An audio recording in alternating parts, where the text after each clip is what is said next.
Luwilight mumusabire kuba Bebe Cool amulemeddeko. Luwilight yeetaaga ssaala zammwe kuba Bebe Cool amulemeddeko era nga yeetegese omunyiya ensi.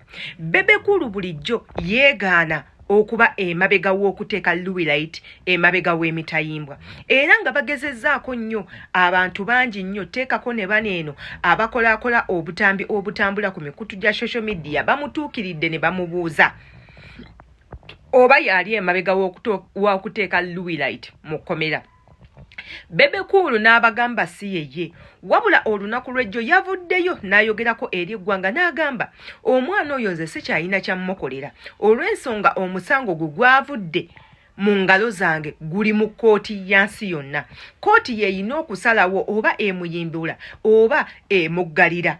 Era n'awooninga Abannayuganda mwenna abakozesa emikutu nti ye nga ye Bebe Cool big size agenda kuteeka buli muntu yenna waaja, agenda kusiba buli muntu yenna agezaako okuyingirira famire ye, era nga tagenda kusonyiwa yadde okuttira eriiso ku muntu yenna akwata essimu ye n'atandika okuvuma abantu b'ennyumba ye. Era n'agamba kwoyo kwe mugenda okulabira we munaava we mwesalirewo ki ekiddako, wabula nga ye Luwilight essaawa yonna ajja kukaabako ku maziga. Nkaddemu Luwilight ne famire ye essaawa yonna bajja kukaabako ku maziga. Yenze Sheila Adita atannaba kubanga osubscribinga ku YouTube channel yange, subscribing ekigambo weekiri subscribe, kwata ku notification bell nga buli video yonna gye nteekayo ekutukako bulungi nnyo. Teweerabira commentinga, gy'oko mu commentinga gye tukoma okumanya endowooza yo ku butambinga buno bwe tukola. Gwe commentinga tuwabule tugambe ky'olina okutugamba kye tuba tuleseeyo tukimanyi. Ayagala teekayo obubaka eri ab'eŋŋanda bo ng'okozesa linnya lyange, jangu naawe ompandikire nja kuba nkukolera ekyo ky'oyagala. Tuli ku musango gwa Luwilight, tusazeewo tuguvungevunge tulabe ki ekiri mu musango gw'omwana oyo. Tugenda kukola tutya? Anaavaayo taaveeyo? Bebe Cool akoze kibi oba akoze kirungi? Ye bw'aba akikoze immwe abasigaddeyo mukitegeddemu ki? Kikuzibuddeko ku maaso?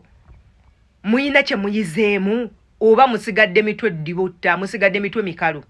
Tusiba tubagamba nnyo mu abaana abakozesa emitimbagano nti emitimbagano gino mugikozesa naye ogenda kugifunamu ebintu bino wammanga. Ku mitimbagano osobola okufuna abalabe b'otamanyi obafunye otya era nga tomanyi ogenda balwanisa etya. Ekyo kimu.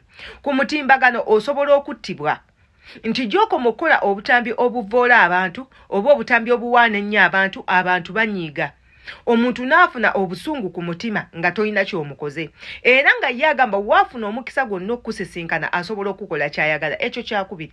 Emitimbagano gino gisibya nga w'olaba Luwilight, badonizera abo, ba pressure, badonasiya nga bw'olaba basefuko bwe bazze nga babakola ebbanga lyonna bayiga Sharifu. Nti gy'okoma okubanga tobikkako mu mwago buli kimu oyagala okiweeko entegeera, oyagala okiweeko endowooza, oyagala oyogere, ojja kufuna ebizibu. Jjukira mbagamba nti emitimbagano gino ebintu bye tukolerako si buli omuntu abyagala. Nze Adita nsobola okuba ku mutimbagano nga njogera naye nga si buli kigambo kye njogera kinyumira oyo akiwuliriza oba kinyumira abantu bonna. Osobola okwogera ekintu omu n'asanyuka omulala n'anyiiga, awo nno otandise okuggulawo ensi empya. Ku social media kuno eno kuliko ebika by'abantu. Kuliko ebika by'abantu abalogo, ebika by'abantu abatemu, kuliko ebika by'abantu abamanipulatinga, kuliko ebika by'abantu ababbi, kuliko abantu bangi nnyo. Si buli ali ku social media nti alina ky'ayagalako ekituufu. Mulimu abali eyo nga banoonya baakutta, mulimu abali eyo nga banoonya baakuloga, mulimu abali eyo nga basunzi, mulimu abali eyo nga batemu, n'ebintu bingi nnyo. Kati bw'oba ozze ku mitimbagano ng'egyo fuba okulaba nti okola exactly kyekyo ekyakuleeta. Luwilight nga ye Bebe Cool yagambye tagenda kumusonyiwa, era nga Bebe Cool yagambye agenda kusaanyaawo buli muntu yenna ayogera ku Zuwena, ayogera ku baana be, ayogera ku mirimu gye, era nga agenda basaanyaawo nga kwotadde ne families zammwe zonna.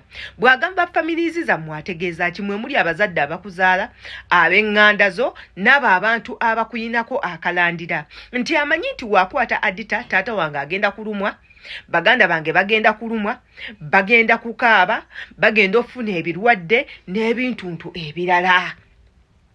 Era nawoninga mu abali ku mikutu bwe muneesuulirayo ogwa naggamba ne mutandika okutanishinga amannya g'abantu, ne mutandika okwonoona bizinensi z'abantu, ne mutandika okwogera kalebule n'ebintuntu ebirala, mugenda kufuna ebizibu ebisinga ku bya Luwilight. Baganda bange mwenna abakozese emitimbagano, ekyo njagala mukiyige. Nzize ebbanga ddene nga nkola obutambi obwefaananiiza bwe buto, batya bw'olina okozesa mu social media n'ebintu ebirala. Tubagamba nti social media eno osobola okwogererako ekintu ky'oyagala okwogera naye nga tolumiza bantu balala. Osobola okukola akatambi ne katuuka gy'olaga nga towemudde. Osobola okukola akatambi ne katuuka gy'oyagala kagende nga tolina gw'ovumye. Osobola okukola akatambi ne katutuukako nga tolina muntu n'omu gw'olumiza. Lwaki ggwe okola akatambi akalumya abantu abalala? Ekirala, abantu abasinga bagamba nti Luwilight yakwatibwa mu ngeri enkyamu olw'ensonga akatambi si kake. Nenzijjukira era nenjagala okubajjukiza nti buli vidiyo yonna gy'okola oba ekifaananyi kyonna kye weekubisa essimu yo, munnange essimu zino zikwata olunaku lw'okubya ekifaananyi, essaawa w'okipositingidde n'amannya go amatuufu agaddala. Nti nze Adita asobola okuteekayo ekifaananyi bwe bakituusa mu kompyuta ekwasaganya ebintu, ekwasaganya software akwata social media yonna, basobola okumanya ekifaananyi nakyekubidde kawempe mu distance bwesi ne bweti, mu district bweti ne bweti, nga nkozesa essimu bweti ne bweti, ne bakuletya ne serial number ey'essimu eyakozeseddwa nga nkuba ekifaananyi ekyo. Kati yawo bano abakwasaganya aba forensics, abakwasaganya ebintu by'emitimbagano, kibawa mangu chance efuna omuntu oyo olw'ensonga buli kimu ekikwatagana ku katambi oba ku kifaananyi kimaze okubanga kibaweebwa. Ndowooza ebintu ebyo muyina okubanga musobola okubanga mukola ki mubimanya. Yenze Sheila Adita gw'olowooza Luwilight akola atya? Luwilight kiki yandisoose okukola nga tanneekalakaasa? Olowooza Luwilight akyasobola okusaba Bebe Cool amusonyiwe n'amusonyiwa oba nedda? Twesange mu comment section.